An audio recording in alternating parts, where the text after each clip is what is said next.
MK Live 24 जनपद Varanasi.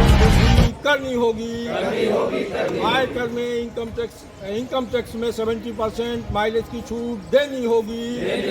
Income tax में 70% single man driving बंद करो। रनिंग स्टाफ को आवधिक विश्राम के रूप में 16 + 30 46 घंटे देना होगा। रनिंग स्टाफ को आवधिक विश्राम में 16 + 30 46 घंटे का रेस्ट देना होगा। इंकलाब जिंदाबाद, रनिंग स्टाफ यूनिटी जिंदाबाद, मजदूर एकता जिंदाबाद, हमारा हर एक साथी जिंदाबाद। हर जोर जुलूम के टक्कर में इंकलाब जिंदाबाद। आवाज दो, आवाज दो, आवाज दो। इंकलाब जिंदाबाद, NRSA जिंदाबाद, मजदूर एकता जिंदाबाद।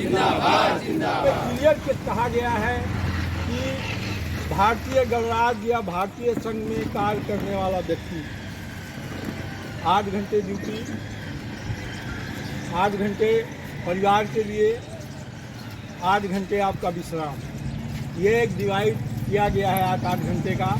लेकिन इसको तोड़ करके रनिंग स्टाफ की जो ड्यूटी आवर्स हैं उन श्रम कानूनों से अलहदा करते हुए आपने देखा होगा कि पुराने समय में 1967 में हमारे जो ड्यूटी आवर्स थे 13, 14, 15, 16 यानी असीमित ड्यूटी आवर्स के घंटे थे। ब्रेक वन में एक क्रू स्पेयर चला करता था कि जहां ये थक जाएंगे वहां उसको लगा दिया जाएगा साथियों। उस समय जोन वाइज सारी चीज़ों की व्यवस्था थी। तो 1967 में जो कुछ लोग समझदार थे, ऑल इंडिया लोको स्टाफ एसोसिएशन मंडल मंत्री संतोष सिंह हांडा।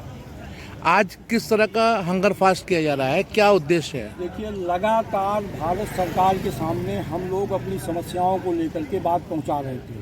ब्रांच लेवल पर, डिवीजन लेवल पर, जोन लेवल पर, रेलवे बोर्ड लेवल पर सारी समस्याओं को भारत सरकार के सामने रखा। किंतु रनिंग स्टाफ का किलोमीटर भत्ता, चाहे इनकम टैक्स में 70% की छूट हो माइलेज की, तमाम मुद्दों को लेकर के हम लगातार भारत सरकार से अपनी बात को कहने के लिए तमाम तरीके, चाहे पत्राचार का माध्यम रहा हो, चाहे धरना प्रदर्शन का माध्यम रहा हो, हम लोगों ने अपनाया। लेकिन भारत सरकार ने उस मद पर सुनने का अपने आँख कान दोनों बंद कर लिए।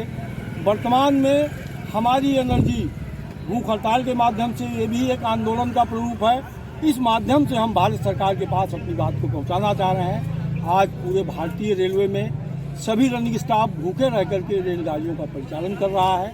इसके बावजूद मांगे नहीं मानी गई तो? अगर नहीं मांगी गई तो सेंट्रल कमेटी के द्वारा जो भी डिसीजन हमारे सामने आएगा उन डिसीजनों का पालन करते हुए मजबूर होकर के अगर रेल परिचालन को बाधित करना पड़ा तो रेल परिचालन भी हम बाधित करना।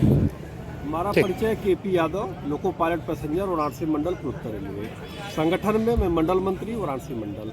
आज हंगर फास्ट के माध्यम से सरकार को क्या संदेश देना चाहते हैं? हम सरकार को संदेश नहीं दे रहे, सरकार से डिमांड कर रहे हैं और डिमांड सरकार नहीं मान रही है, उसके विरोध में हम हंगर फास्ट कर रहे हैं। हमने पहले ब्रांच लेवल पे, डिविजनल लेवल पे, जोन लेवल पे छोटे छोटे प्रोग्राम किए कि मेरा रूल से, नियम से, संवैधानिक तरीके से मेरी मांगे इतनी है जो आप 16 पॉइंट देख रहे हैं। जिसमें सबसे महत्वपूर्ण मेरा है माइलेज। जो हम लोग गाड़ी चलाते जो माइलेज देती है रेलवे, सारे रेल कर्मचारियों का सब कुछ बढ़ गया, मेरा एक माइलेज नहीं बढ़ा, सिर्फ एक कैटेगरी लोको पायलट बढ़ गया। इसके बाद पेंशन का देख रहे होंगे, पेंशन का बहुत बड़ा आंदोलन चला था, इसमें सरकार मजबूर हुई। लेकिन अदर कैटेगरी लोग क्या समझे क्या नहीं समझे, OPS की जगह सरकार ने UPS कर दिया। ड्यूटी आवर्स को लेके है, रेस्ट को लेके है, तमाम तरह से छोटी छोटी और समस्याएं हैं। इसको लेके गवर्नमेंट वाली मांग है कि उनको मैं बताना चाहता हूँ। अभी मैं अपनी मांग को लेके आप गांधीगिरी तरीके से, संवैधानिक तरीके से मैं अनशन कर रहा हूँ। मांगे उम्मीद है कि मान ली जाएगी। अभी भारत के नागरिक है, भारत के देश के प्रधानमंत्री मांग ले, नहीं मानेंगे तो फिर जो अगला रास्ता होगा मेरा संवैधानिक तरीके से। मैं आदर्श कुमार गुप्ता हूँ, रेल में वरिष्ठ सहायक लोको पायलट के पद पर कार्यरत हूँ और संगठन में मैं केंद्रीय सहायक महासचिव हूँ। क्या कहना चाहेंगे आज हंगर फास्ट को लेकर सरकार से क्या मांग करते हैं? देखिए, सबसे पहली चीज़ ये मांग नहीं है। मांग उस चीज़ की होती है जो व्यवस्था में ना हो, ये हमारी समस्याएं हैं। और यह समस्याएं स्पष्ट रूप से ऐसी समस्याएं हैं जो नियम और कानून में लिखी हुई हैं। जैसे हमारे रेल अधिनियम 1989 की धारा 133(2) में स्पष्ट लिखा हुआ है कि प्रत्येक रेल कर्मचारी को जो रनिंग स्टाफ है उसको उसका जो पीरियोडिक विश्राम दिया जाएगा वो हेडक्वार्टर रेस्ट के साथ दिया जाएगा। लेकिन रेल प्रशासन केवल घोषणा करता है कि हम सेफ्टी के साथ रेल चलाना चाहते हैं।